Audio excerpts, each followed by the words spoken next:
Well, we did talk about the calm breaking yesterday. Unfortunately, it broke in a way that we did not want. In fact, we saw a lot of red throughout the crypto market. Shiba Inu got to some levels that we have not seen since last Friday. And I want to talk about what's exactly going on here. Why are we seeing this drop in the space? Is this something that's going to continue? We'll discuss all that and more in this video. So if you guys are new or haven't already, show your support for the channel down below. Hit that subscribe button, that bell. It's free to do. It'll keep you updated anytime there's new content live here on the channel. So we had actually been looking really good yesterday morning. And then unfortunately, US money woke up. And of course, US money did a lot of selling yesterday. You guys can see a lot of red as the day progressed. We actually came to the bottom of our trend, had a nice bounce off of that, but then we did proceed to drop below it. We saw SHIB kind of bouncing around here until about midnight or so. And that's when the real fun began. We saw very ugly red hourly candles. You guys can see candles for SHIB of, down 1%, down 2.5%. What's this one? Down 2.65%.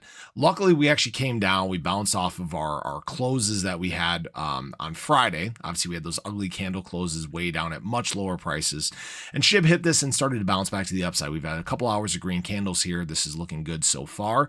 But here's the big problem, and that is that BTC has just continued to fall and fall and fall.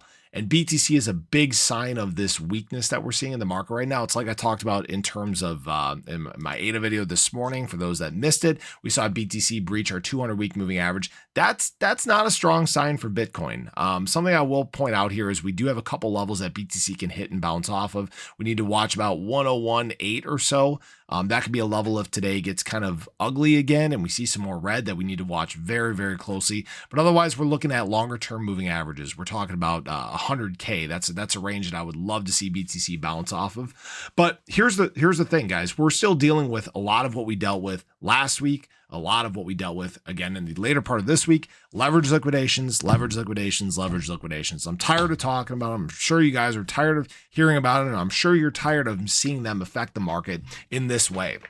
And that's where we're at right now. We've had $1.2 billion worth of liquidations over the last 24 hours. Seems kind of small in comparison to last Friday, but any day that's over $1 billion in liquidations is not a small day by any means. We've probably had a grand total of 10 to 12 of them over the course of 2025. That's a very small amount during this year. But this is kind of where we're at. It's people getting impatient and gambling and just frankly messing it up in a big way. All right. The good news, I guess I would say, is that people are less willing to touch spot because they hold spots. And so they're now trying to gamble and, capitalize on that. And I get it. I've done the same thing, but I tend to not gamble when you shouldn't be gambling. Like right now, I haven't touched any leverage, especially over the last several weeks. I've been very, very patient when it comes to this, when it comes to these drops. Now, I will say that this feels very similar to what we went through back in 2023. Why I'm mentioning that is, I don't know how many people were around during that time, but SHIB throughout the first year of the bear market cycle, 2022, actually was pretty strong compared to other assets. It was one of few that actually did not set a lower low following that drop that we experienced back in June of 2022. It actually took all the way until February of 2023, where we had the Voyager selling taking place, months of that, to actually see Shiba Inu hit a lower bear market cycle low. And it feels like that's where we're at right now, is SHIB was actually showing some pretty strong conviction, wasn't really wanting to move down, and it took this major black swan event for SHIB to actually see some lower levels, for SHIB to actually even breach 401, which it frankly should not have in the first place. But here we are, right? We can't change what's happened. We can only watch what is happening. And what we are seeing happening, at least for SHIB, this is a great sign, is that conviction still remains strong. We're seeing whale accumulation still stay high. We're seeing this exchange supply removal, like we've talked about time and time again, continue to be a strong fundamental sign. Unfortunately, when the rest of the market is going to shits, well, there's not much you can do apart from that, right? SHIB is just going to follow along with everything else. Now, that being said, over the last 7 days, SHIB, apart from meme core, has been, frankly, the best performing meme coin. And that's, it's not saying that being down 20.9% over the last 7 days is good. I'm just saying that, there are assets that are getting hit much, much harder. Fartcoin down 46%. Trump coin down 23%. Pepe down 30%. Doge down 28.8%. So yeah, it sucks, but it sucks just a little less than some others. That's my that's my positive spin on this.